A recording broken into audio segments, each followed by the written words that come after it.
అయితే ఇప్పుడు మీకు ఒక చరిత్ర చెప్పాలి మిత్రులారా. ఇది ఎవరిని ఉద్దేశించినది కాదు, నాకు తెలిసినటువంటి చరిత్ర.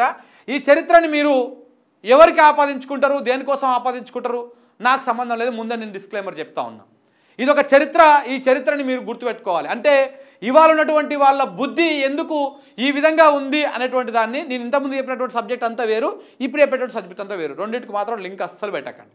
రెండింటికి అస్సలు లింక్ పెట్టకండి. నేను మరీ చెప్తా ఉన్నా. ఇప్పటిదాకా చెప్పినటువంటి చరిత్ర వేరు, రేవంత్ రెడ్డి ఆ కథ కార్ఖానం. ఇప్పుడు చెప్పేటువంటి చరిత్ర వేరు, రెండింటికి సంబంధం లేనే లేదు. ఒక చరిత్ర చెప్పబోతా ఉన్నా. ఇక చూడండి, ఇది కేఆర్పల్లి అనేటువంటి ఊరు. ఈ కేఆర్పల్లి అనేటువంటి ఊరు, ఈ ఊరిలో ఒక మోతవారి పుట్టిండు. మోతవారి కాదు, ఆ మోతవారికి 7 అన్నదమ్ములు అనమాట. 1 2 3 4 5 6 7 ఈ మోతవారికి 7 అన్నదమ్ములు. ఈ 4వ వాడు వీడు రండ, పేరు రండవింది. ఈ రండగాడు ఏం చేశాడు అంటే, మీకు చరిత్ర చెప్తా, మీరు వినండి.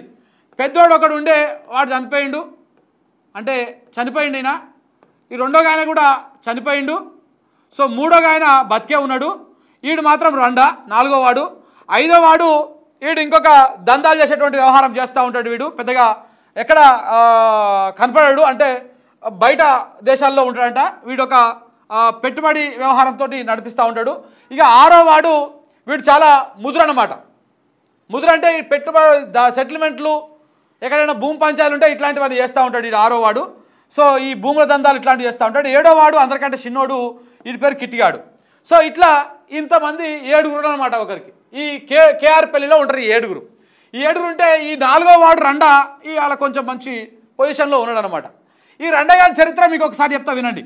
ఈ రండగాని చరిత్ర ఏంటంటే, వీడు గతంలో స్కూల్కి పోతున్నప్పుడు, చిన్నగా ఉన్నప్పుడు ఇలా ఇల్లు, ఈ కేఆర్పల్లిలో ఈయన ఇల్లు గిడ ఉంటుంది ఇట్లా. ఈ రండగాని ఇల్లు అంటే వీళ్ళు అందరు కలిసి అన్నదమ్ములు కాబట్టి వాళ్ళ ఫ్యామిలీ ఉంటుంది. ఈడ ఒక ముస్లిం వాళ్ళ ఇల్లు ఉంటుంది, ఒక ముస్లింల వాళ్ళ ఇల్లు ఉంటుంది. ఈ ముస్లింల వాళ్ళ ఇంట్లో నాటుకోళ్ళు బాగా పెంచేవాళ్ళన్నమాట. వీళ్ళకి ఒక అలవాటు, అది నాటుకోళ్ళు బాగా పెంచేవాళ్ళు. నాటుకోళ్ళు బాగా పెంచేవాళ్ళు, బాగా మంచిగా ఉంటుండే. ఇక నాటుకోడి కూర ఎట్టుంటుంది మనకు ఊరల్లో. సో కాబట్టి ఈ రండగాడు ఏం చేసిండంటే, ఈ నాటుకోళ్ళ మీద మరిగిండు బాగా. నాటుకోళ్ళకి మరిగి, ఎందుకంటే ఇంటి పక్కనే ఉంటుంది తుర్కోళ్ళది ఇల్లు, ముస్లిమ్స్ది. ఇంటి పక్కనే ఉంటుంది కాబట్టి ఈ రండగాడు ఏం చేసి ఈ నాటుకోళ్ళ మీద మనసు పడ్డాడు. నాటుకోళ్ళ మీద మనసు పడి, వీళ్ళది గుంపు బాగుంటుంది. నాకు తెలిసి ఒక 50 నుంచి 100 కోళ్ళను పెంచేవాళ్ళంట వీళ్ళు. అంటే ఎప్పుడు అమ్ముతుండే వాళ్ళు. ఇక అదొక వాళ్ళకొక అలవాటుగా మారిపోయింది. ఇన్ని గుంపులల్లో ఈ రండకి ఈ నాటుకోళ్ళ మీద మంచి మనసు పడ్డది. మనసు పడి ఏం చేసిండంటే, రోజొక దాన్ని కథం పెట్టడం మొదలుపెట్టిండు. పాపం ఆ ముస్లిం వాళ్ళు, ఈ పోతున్నాయా, ఏమైనా తింటున్నాయా, ఏమైనా ముంగిస లాంటిది ఏమైనా తింటుందా, ఇది పాడని పిల్లి తింటుందా అని చెప్పేసి పెద్దగా వాళ్ళు పసిగట్టలే ఫస్ట్. ఎందుకంటే వీళ్ళు మొత్తం 7 కదా, పెద్ద 7 మళ్ళీ ఒక జర గొప్ప ఫ్యామిలీ కాబట్టి అని గాలి ఎందుకు తింటారులే, గట్ట ఎందుకు చేస్తారులే అని చెప్పేసి అనుకునేవాళ్ళంట. కానీ రోజు ఈ రండ అనేటోడు ఏం చేశారంటే, రోజు కొన్ని పట్టుకొచ్చుకొని తిని ఈ కోడి బొచ్చుని కనపడకుండా దాచిపెట్టేదంట. ఆ ఊరు పక్కన ఓ చెరువు ఉంటుంది, ఆ చెర్లకు పోయి దాచిపెట్టేదంట మొత్తం. ఇట్లా ఓ 10-15 కోళ్ళు తిన్నాక ఇక చివరికి ఓ రోజు దొరకబట్టిరు ఈ ముస్లిమ్స్. ఇక మామూలు వాళ్ళు కాదు కదా, వాళ్ళు బేసిక్గా ఒకసారి ఫోకస్ చేసిరంటే దొరకబడతారు. దొరకబట్టి ఈ నాటుకోళ్ళని ఎత్తుకపోతున్నది ఎవడు అని చెప్తే, ఈ రండగాని ఓ రోజు పట్టుకుంటూ దొరకబట్టిరు. ఎప్పుడు తిన్నాక ఆ బొచ్చును తీసుకపోయి బొంద పెడతామని దొరకబట్టిరట. దొరకబట్టి గుంజుకొచ్చి ఇక వాళ్ళ అయ్యకాడ పంచాయతీ పెడితే, అప్పటికే వాళ్ళ అయ్యకు మంచి పేరు లేదంట ఊర్లో, మొత్తం చెడ్డ పేరు ఉంది. అరే నాదే గిట్లా ఉంది, నువ్వు గిట్ల చేస్తున్నావేంద్రా అని చెప్పేసి అప్పుడు మొత్తం లోపల సెటిల్ చేసి ఈ రండగాని ఫ్యామిలీ మొత్తం పోయి ఈ ముస్లిం వాళ్ళ కాళ్ళ మీద వాడి నీ దండం పెడతాం, బయటకు పోనీయకు, మా ఇజ్జత్ పోతుంది అని చెప్పేసి ఆపిరు. ఈ దొంగకోలు పట్టేటువంటి చరిత్ర అన్నమాట. ఇదొక చరిత్ర. ఈ తర్వాత ఇంకా ఈ దొంగకోలు పట్టి ఇవన్నీ చేసేవరకే ఇక ఊర్లో మొత్తం చెడ్డ పేరు వచ్చేసింది. చెడ్డ పేరు వచ్చేవరకే ఈ రండ ఏం చేశాడు, చిన్నగా హైదరాబాద్ పక్క బాట పట్టిండు. హైదరాబాద్ బాట పట్టి చిన్నగా మెల్లగా ఏం చేసిండు, ఇక చిన్నగా ఈ దందా వ్యవహారాలు ఇట్లాంటివన్నీ చేసుకుంటా భూముల వ్యవహారంలో, రియల్ ఎస్టేట్ వ్యవహారంలోకి వెళ్ళిండు. దాంతోపాటు ఈ గోడల మీద సున్నం వేసుకునేవాడు అంతకుముందుకు.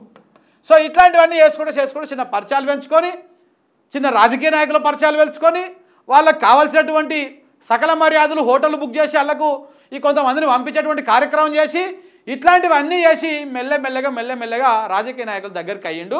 తర్వాత వాళ్ళకి కావాల్సినటువంటి అత్యంత వీక్నెస్ పాయింట్, రాజకీయ నాయకుడి వీక్నెస్ పాయింట్ ఏందయ్యా అంటే మందు, చిందు, పొందు. సో కాబట్టి ఈ 3 అరేంజ్ చేసేటువంటి ఒక బ్రోకర్ సంస్థను ఏర్పాటు చేసిండు ఇల్లీగల్గా. ఏర్పాటు చేసి మంచి రాజకీయ నాయకుల దగ్గరికి మంచిగా అమ్మాయిలను పంపించేటువంటి వాడు అనమాట ఈ రండా.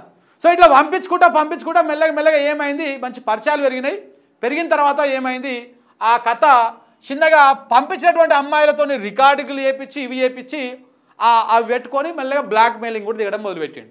ఎవరైతే నమ్మి ఈయనకు కొన్ని కార్యక్రమాలు చెప్పారో వాళ్ళని మెల్లగా బ్లాక్మెయిల్ చేసి కోట్ల రూపాయలు సంపాదించుకొని రియల్ ఎస్టేట్ వ్యాపారంలో పెట్టి అట్లా కోట్లకు పడిగెత్తిపోయి ఇలా పెద్ద కోటీశ్వరుడు అయిపోయాడు అనమాట. కొన్ని వందల వేల ఎకరాలు ఉన్నటువంటి కోటీశ్వరుడు అయిపోయాడు. సో కాబట్టి దిస్ ఈజ్ కంప్లీట్లీ ఒక రండగాని చరిత్ర. ఈ చరిత్ర ఎందుకో నాకు చెప్పాలనిపించింది ఇవాళ, అందుకే చెప్తున్నాను. నేను ఇది ఎవరిని ఉద్దేశం చెప్పట్లేదు మిత్రమా, మళ్ళీ చెప్తా ఉన్నా. ఇందులో డిస్క్లైమర్ క్లియర్గా చెప్పినా ముందే, ఇలా ఎవరిని ఉద్దేశం చెప్పట్లేదు, ఏ ప్రముఖ సంబంధించినటువంటి వాళ్ళని చెప్పట్లేదు. ఇది ఒక కేఆర్ పెళ్లికి సంబంధించినటువంటి ఒక ఊర్లో ఉన్నటువంటి ఒక కథ ఇది. ఇంకా సో కాబట్టి ఇవన్నీ కూడా మీరు అర్థం చేసుకోండి, ఎవరు అర్థం చేసుకునే వాళ్ళకి అర్థం చేసుకున్నంతగా. సో ఇలాంటి రండ చరిత్రలను మనం అప్పుడప్పుడు రోజు ఒకటి చెప్పుకోవాలి. ఎందుకంటే ఈ రండ చరిత్రని ఒక్కరోజుతో మూషించాలనుకోవట్లేదు. ఈ 6 చరిత్రని అంటే రండ చరిత్రని రోజు ఒకటి చెప్పాలని అనుకుంటున్నాను నేను. సో కాబట్టి ఈ 6 చరిత్రని రోజు ఒకటి చెప్తాను నేను, ఏ విధంగా ఎట్లా అయింది, పలానా చౌదరి ఎట్లా బుక్ అయింది, ఏమేమైంది, హోటల్లో ఏమైంది, అలా పుట్టుక పురత్రాలు ఏ విధంగా అయ్యింది అన్నీ చెప్తాను నేను. ఈ రండ మళ్ళీ తర్వాత మెల్లగా రాజకీయాలకు కూడా వచ్చిండు ఆ రండ. సో రకరకాల కార్యక్రమాలు చేసిన అవి కూడా మీ ముందుకు తీసుకొచ్చేటువంటి ప్రయత్నం చేస్తా. సో కాబట్టి ఇది ఒక కథ, కల్పిత కథ అంటామా వాస్తవ కథ అంటామా, ఇది ఒక కథ, నా మధ్యలో పుట్టినటువంటి కథ. ఇది ఒక ఊరికి సంబంధించినటువంటి విషయం. ఈ రేపటి నుంచి కూడా వీలున్నప్పుడల్లా నేను మీకు కంటిన్యూ చేస్తూ ఉంటాను ఈ కథని, ఓకేనా. ఇవాళ మటుకు దొంగకోళ్ళ కాడ ఆపేదాన్ని ఇవ్వాలి దాన్ని. సో కాబట్టి ఇది ఆ కథ. ఎందుకంటే మధ్యలో చిన్న ఎంటర్టైన్మెంట్ కావాలని కథలు చెప్తూ ఉంటాను అనమాట. ఇవాళ నుంచి చిన్న ఎంటర్టైన్మెంట్ బ్రేక్ వచ్చినప్పుడు మనం అప్పుడప్పుడు వేస్తున్నాం కదా, సినిమాకి మధ్యలో ఒక ఐటమ్ సాంగ్, సినిమాలో సీన్కి మధ్యలో ఒక డ్యూయట్ సాంగ్ ఉన్నట్టు మనం మధ్యలో చిన్న కథలు చెప్పుకుందాం ఇవాళ నుంచి, ఓకేనా.